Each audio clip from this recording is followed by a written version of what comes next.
안덕수 총리님, 우리 민주당 원내지도부를 찾아주셔서 감사하다는 말씀 드립니다.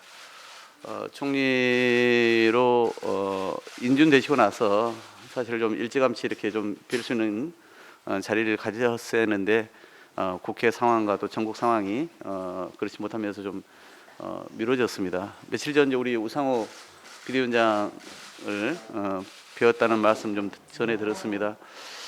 연일 뭐 국정을 또 총괄하시느라고 여념이 없으실 텐데 이제 또 국회가 이제 본격 돌아가기 시작하면서 이렇게 또 대표 연설과 또 대정부 질문을 이제 하게 되어서 국회는 국회대로 또 행정부로서 잘 또 우리가 소통하는 게 매우 중요하다 보니까 이런 일정에 좀 적극 잘 또 협조해 주시라는 말씀을 우선 드리고 싶고요. 무엇보다 이제 저희로서는 지금 이제 당장 지금 우리 국민들이 관심을 많이 갖는 대우조선 해양 파업 문제 있지 않습니까? 그래서 이미 연일 보니까 노동부 장관도 현장을 찾아가고 있던데 저희로서는 다른 것 무엇보다 이제 국민의 생명과 안전이 우선이라는 것, 그다음에 원만한 대화와 타협을 통해서 문제가 해결돼야 한다는 것, 이게 우리로서는 가장 큰 관심사이기 때문에요. 총님께서 워낙 뭐 연륜이 또 경륜이 깊으시고 그래서 이런 문제에 대해서도 잘 또 해결하실 수 있을 것이라고 저희가 기대를 좀 하고 있습니다. 그래서 무엇보다 좀 그런 문제에 좀 우선적으로 좀 잘 챙겨 주십사 하는 말씀 좀 드리고 싶고요. 또 국민들은 지금 이제 코로나19가 재확산되면서 또다시 생계와 건강에 대한 걱정들이 매우 커지고 있지 않습니까? 그래서 이런 이제 상황에서 이제 보건복지부 장관이 연이어 지금 낙마하면서 공석이다 보니까 또 이 국민들의 건강을 총괄해야 될 사령탑이 없는 것에 대한 염려도 좀 있습니다. 그래서 좀 신속하게 그런 보건복지부 장관 후임자를 빨리 좀 이렇게 추천하셔서 저희들도 이제 국회에서도 물론 검증의 절차를 밟긴 하겠습니다만은 국민의 그런 우려와 염려를 좀 최소화시켜 주셨으면 한다는 말씀을 좀 드리겠습니다. 그리고 이제 뭐 지금 오늘 우리 권성동 국민의힘 원내대표도 말씀하셨고 저도 어제 주로 이제 민생 얘기 많이 하지 않았습니까? 그래서 경제가 되게 어려운 상황이고 우리 총리님께서 강점이 또 그런 경제 분야에 대해서도 능통하시기 때문에 이 위기를 여야를 초월해서 잘 극복해야 할 텐데 그래서 우리 민주당도 이번에 이제 뭐 7대 민생 긴급 입법 과제를 저희도 선정해서 이번에 국회에서 구성되는 이제 그 민생 경제 안정특위에서 우선적으로 좀 다루고 처리하기로 했거든요. 그래서 뭐 정부에서도 그럼 시급한 민생 입법 처리에는 뭐 적극 협조해 주실 걸로 기대를 하고요.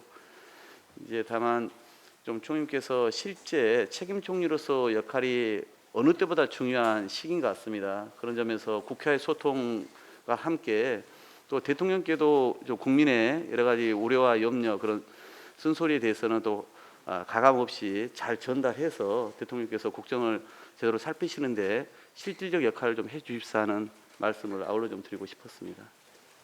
우선 우리 대표님께서 상당히 친절하게 말씀을 해주셔서 우선 안심이 좀 됩니다. 저 항상 그 대표님 말씀하시는 거 물론 뭐 가끔 전화도 통화를 드리고 했지만 항상 정말 그 올바른 얘기를 항상 해주시고 해서 저 개인적으로도 굉장히 큰 하여튼 정책을 하는 데 있어서 도움이 되고 있다는 말씀을 우선 드리고 싶고요. 지금 말씀하신 여러 가지 사안들 하여튼 저희가 최선을 다해서 국민들이 너무 걱정하지 않도록 잘 해결이 되도록 노력을 하겠습니다.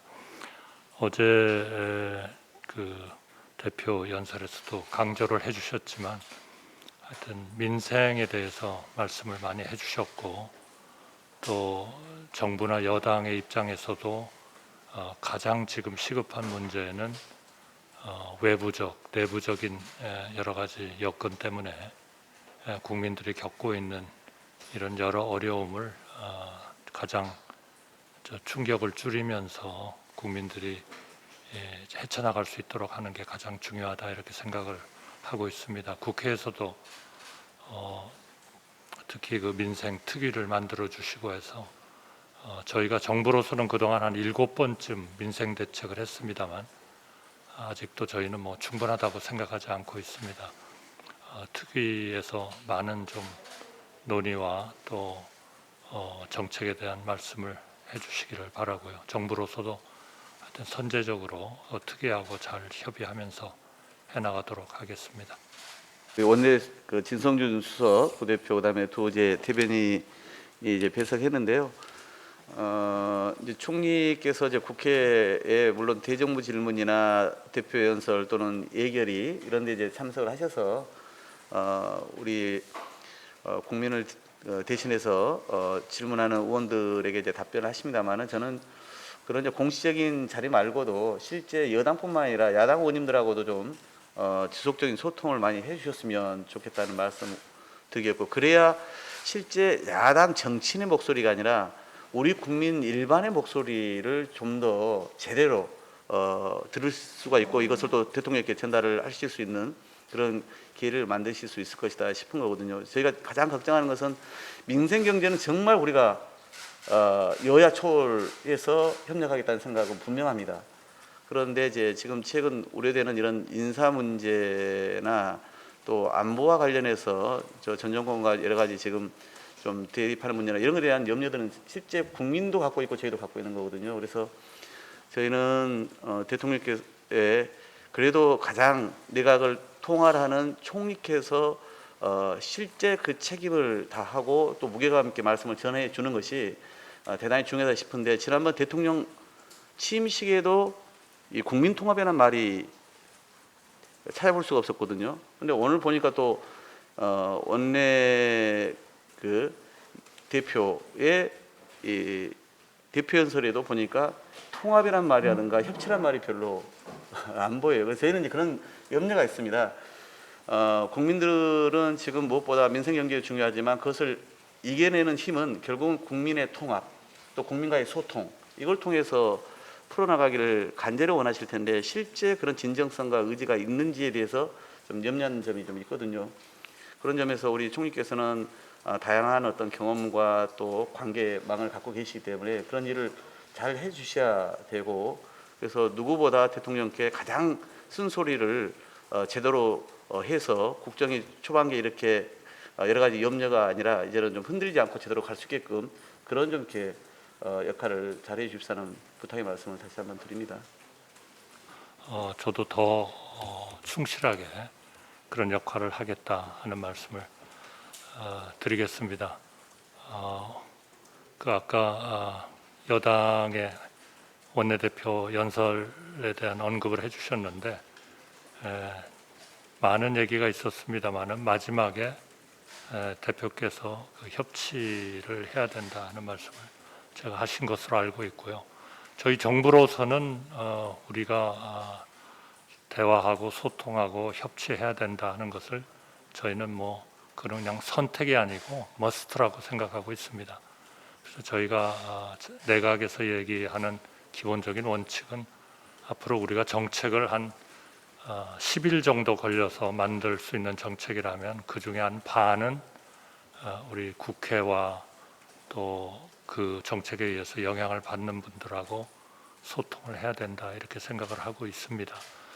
중간중간에 조금씩 뭐 전달 과정이나 이런 데서 좀 조금씩 뭐 문제가 있었던 것을 제가 알고 있습니다만 하여튼 기본적으로 그런 원칙 하에서 국회와 또 야당과 잘 대화하도록 하겠다는 말씀을 드리고요. 저 개인적으로도 사실 제가 많은 분들을 또 잘 알고 있고 해서 이제 좀 개인적으로 계속 좀 뵈면서 말씀을 좀 들으려고 그렇게 하고 있습니다.